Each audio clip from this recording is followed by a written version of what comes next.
Folosesc două bare de cupru. Eu le-am cumpărat de 4 mm, dar merge și de 2,5. Sau merge și de 10 dacă vrei să dai banii și mai scump. Și folosesc și două țevi de cupru pentru că e mai ușor. Când ești la început și nu știi cum să le ții fără țevi de cupru, nu o să-ți iasă. Pentru că trebuie să ții în anumită poziție. Dacă le ții prea în jos, nu o să văd. Dacă le ții prea în sus, o să ducă spre exterior. Ori duce spre exterior, dacă le ții puțin mai în jos, se duce spre interior. Eu o să le pun în țevile de cupru. Și acum mergem. Cred că e bine să trec într-o parte ca să văd. Eu le țin așa, da?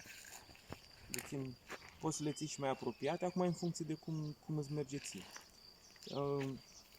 De la cine am învățat, de la un bătrân, el le ținea apropiate. Eu pot să le țin și mai depărtate. Mergem. El deja a început să joace. Mergem. Stai în partea cealaltă ca să vadă. Deci mergem. El s-a intersectat. Când se intersectează, în pământ aici avem izvor. Ori e izvor, să iau piatra, să o pun aici. Ori este izvor în pământ, ori poate fi o vână de apă care în general merge de-a coastă. Ca să ne dăm seama că e vână de apă, ne ducem 2 metri mai încolo. Dacă la 2 metri dă iarăși, înseamnă că trebuie să fie o vână. Ia.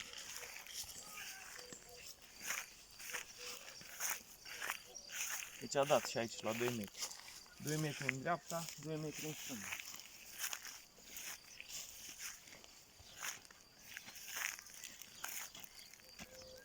Vedeți? A dat pe aceeași linie, a dat iarăși. Deci aici este o vână de apă. Iar acum, ca să ne dăm seama la ce adâncime, bine, aici e în funcție de adâncime. Dacă cumva izvorul e la 10 metri sau 12 sau 15 metri, nu mai este la fel de bine precizie. Îți dă cu eroare de 2-3 metri.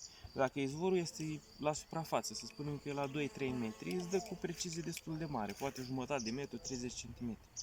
O spun din experiență, am făcut la fântâni deja săpate și îmi dădea exact la ce cot avea apă. Deci ne ducem, vedeți că încă nu se apropie, ne ducem. 1, 2, 3, 4, cam la 4 metri, spunem cu marj de eroare jumătate de metru, 4 metri jumătate este apă și este izvor. Și într-adevăr în zona asta sunt fântâni și apa așa este, la 4 metri jumătate este apă. Mai avem partea de la deal încă un rând de vână, dar nu mai mergem acum.